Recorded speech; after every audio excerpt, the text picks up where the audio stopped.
Welcome to Siddhivinayak Education Institute.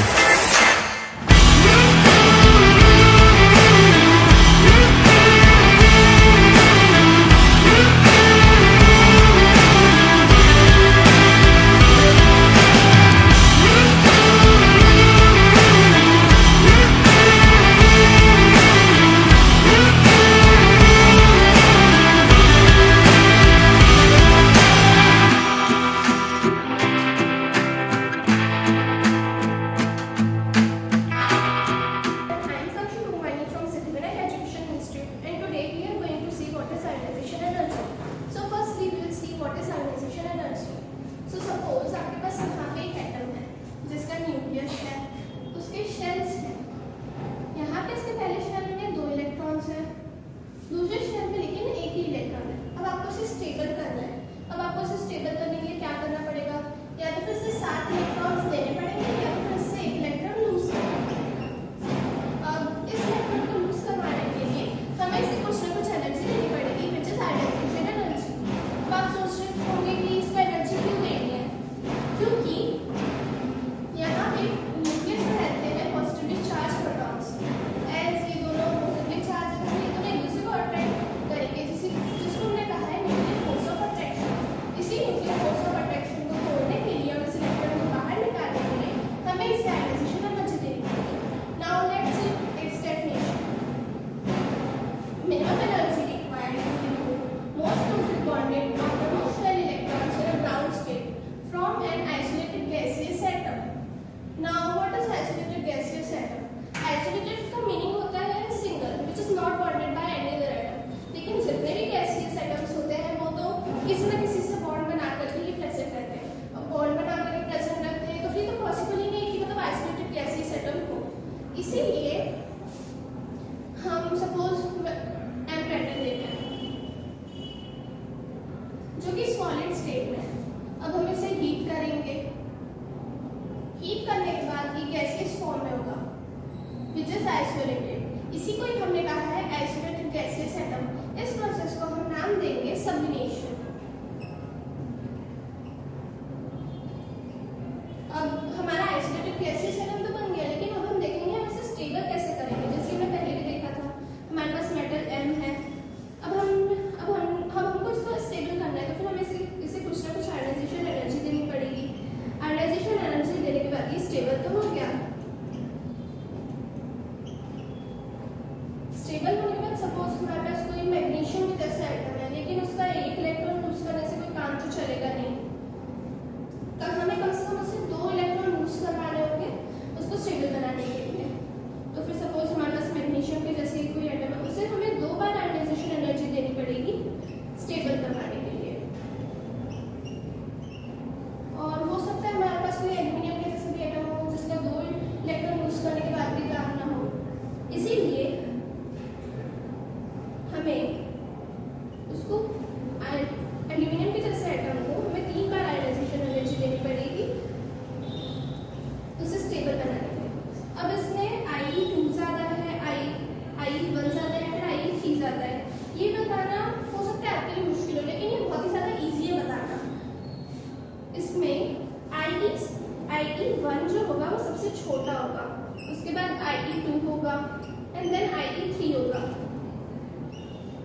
अब आप सोचेंगे ऐसा क्यों? क्योंकि आयोनाइजेशन एनर्जी 1 हमारे पास ये सपोज ये एम मेटल था, हमने इससे एक इलेक्ट्रॉन लूज करवा दिया, लेकिन यहाँ पे कितने इलेक्ट्रॉन बचे? 2 इलेक्ट्रॉन बचे. उसके बाद ये स्टेबल तो हो गया. अगर हमें इससे और इलेक्ट्रॉन्स को लूज करवाना है, अब ये स्टेबल है तो फिर हमें इसे और भी ज़्यादा आयोनाइजेशन एनर्जी देनी पड़ेगी.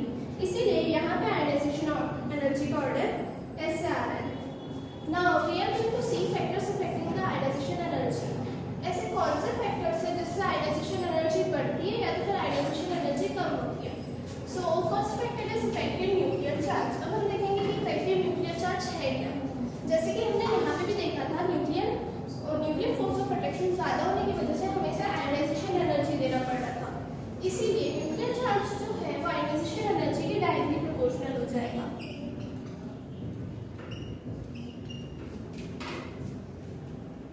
अब जैसे कि मैंने पहले भी देखा था कि अगर सपोज वो 3 इलेक्ट्रॉन्स है, वैसे प्रोटॉन्स उससे ज़्यादा, तो फिर प्रोटॉन्स ज़्यादा इलेक्ट्रॉन्स का, तो फिर प्रोटॉन्स उसको अपनी तरफ और भी ज़्यादा खींचेंगे, और भी ज़्यादा खींचेंगे, तो फिर क्या हो जाएगा कि और भी ज़्यादा मतलब उनको आयनाइजेशन एनर्जी लगेगी। इसीलिए आयनाइजेशन एनर्जी डायरेक्टली प्रोपोर्शनल है न्यूक्लियर फोर्स ऑफ अट्रैक्शन।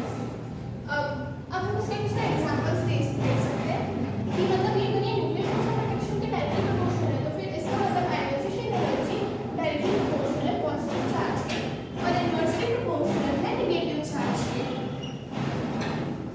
अब हम इसके कुछ एग्जांपल्स देख सकते हैं। अब सपोज आपके पास Fe है, Fe2 प्लस है, Fe7 प्लस है, Fe6 प्लस है, Fe3 प्लस है। अगर आपको इसे कोई कहे कि मतलब आपको इसे आयनाइजेशन एनर्जी के ऑर्डर में लगाना है, तो फिर अब इसका ऑर्डर क्या हो जाएगा? जैसे कि पॉजिटिव चार्ज अगर बढ़ेगा तो फिर आयनाइजेशन एनर्जी भी बढ़ेगी, तो फिर इसमें से सबसे ज़्यादा पॉजिटिव चार्ज Fe7 प्लस का है, तो फिर सबसे ज़्यादा आयनाइजेशन एनर्जी Fe7 प्लस की होगी।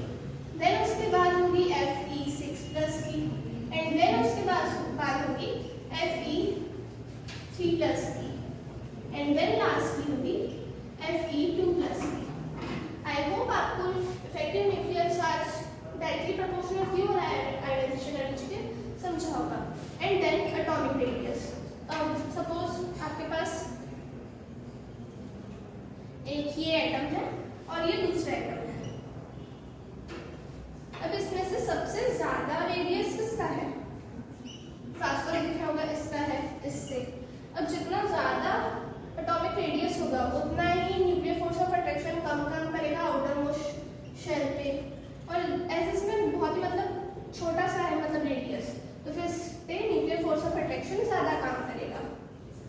इसका मतलब ये हुआ कि एटॉमिक रेडियस जो है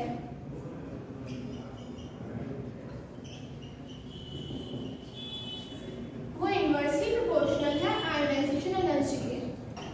जितना ज्यादा एटॉमिक रेडियस होगा उतनी ही कम आयनाइजेशन एनर्जी होगी, और जितनी ही ज्यादा आयनाइजेशन एनर्जी होगी उतना ही कम एटॉमिक रेडियस होगा।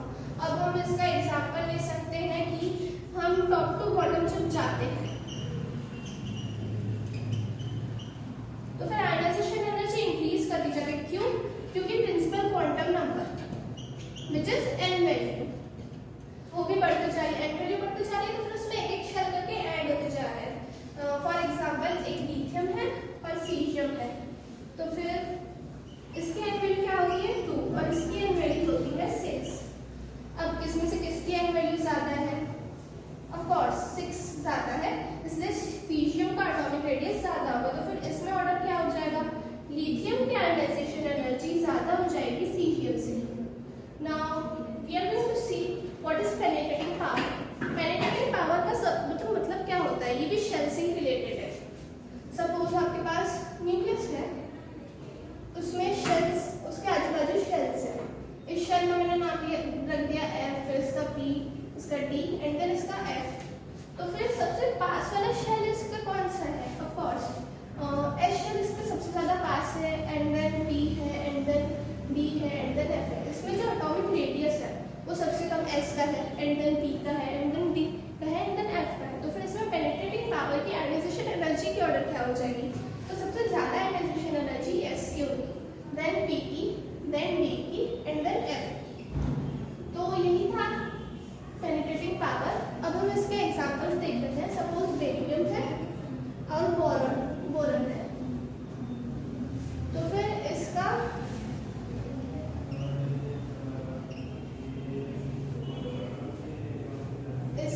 इलेक्ट्रॉनिक कॉन्फ़िगरेशन हो जाएगा 2s2 और इसका हो जाएगा 2s2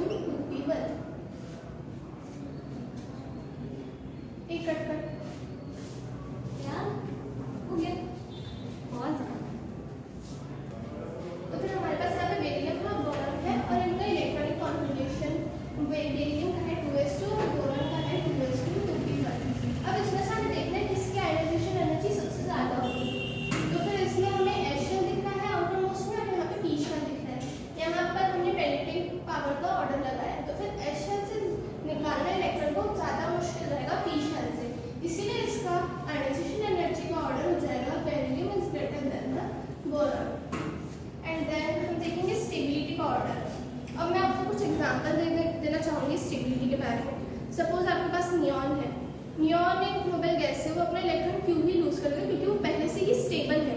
पहले से ही स्टेबल है तो फिर उसे स्टेबल होने की और ज़रूरत नहीं है। लेकिन अगर आपको उसमें से और इलेक्ट्रॉन्स निकालने हैं तो फिर आपको उसमें बहुत ज़्यादा एनर्जी डालनी पड़ेगी। इसीलिए यहाँ पे स्टेबिलिटी का ऑर्डर है fully filled, then half filled and then partially filled. अब हम इसे कुछ एग्जाम्पल्स के हेल्प से समझेंगे। इसमें स्टेबिलिटी का ऑर्डर जैसे देख रहे हैं fully filled and then half filled and then partially filled है।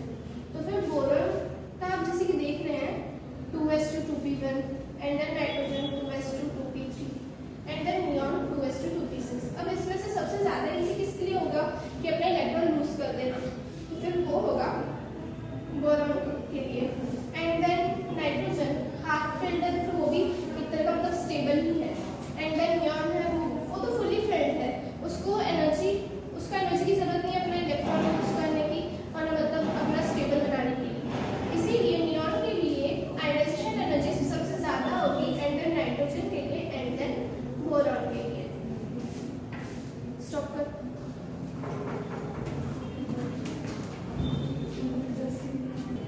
Now we are going to see what happens when we go to left to right in a period in the periodic table.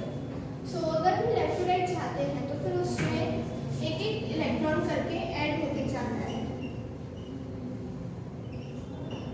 Suppose ये outer most shell है और ये nucleus है और ये फिर उसका बाद का एलिमेंट है और ये उसका शेल आउटर मोस्ट शेल है और उसका ये न्यूक्लियस है। तो फिर इसमें एक इलेक्ट्रॉन है और उसमें दो इलेक्ट्रॉन्स है, तो फिर किसकी न्यूक्लियर फोर्स ऑफ अट्रैक्शन ज़्यादा होगी? इसकी न्यूक्लियर फोर्स ऑफ अट्रैक्शन इससे ज़्यादा होगी। और जैसे हम देख सकते हैं जब हम लेफ्ट टू राइट जाते हैं तो फिर उसमें एक एक इलेक्ट्रॉन करके ऐड होते जाते हैं, मतलब कि उसका न्यूक्लियर फोर्स ऑफ अट्रैक्शन भी ज़्यादा होते जाता है। इसीलिए लेफ्ट टू राइट जाते टाइम आयोनाइजेशन एनर्जी इंक्रीज होती है। तो हम इसे एग्जाम्पल से देख सकते हैं। ये n=2 है, यानी कि सेकेंड पीरियड है। इसमें लिथियम है, बेरिलियम है, बोरॉन है एंड देन कार्बन है। अब इसमें हम देख ही सकते हैं लिथियम का आउटर मोस्ट शेल और ये बेरिलियम का आउटर मोस्ट शेल है। अब इसमें एक ही इलेक्ट्रॉन और इसमें दो इलेक्ट्रॉन्स है, तो फिर ये हाफ फिल्ड है और ये फुल्ली फिल्ड है। अब ये हाफ फिल्ड और ये फुल्ली फिल्ड है, जिसके हमने पहले भी फैक्टर्स इफेक्टिंग में देखा था कि ना हाफ फिल्ड की आयोनाइजेशन एनर्जी फुल्ली फिल्ड की आयोनाइजेशन एनर्जी से कम होती है। तो फिर इसमें ऑर्डर क्या हो जाएगा?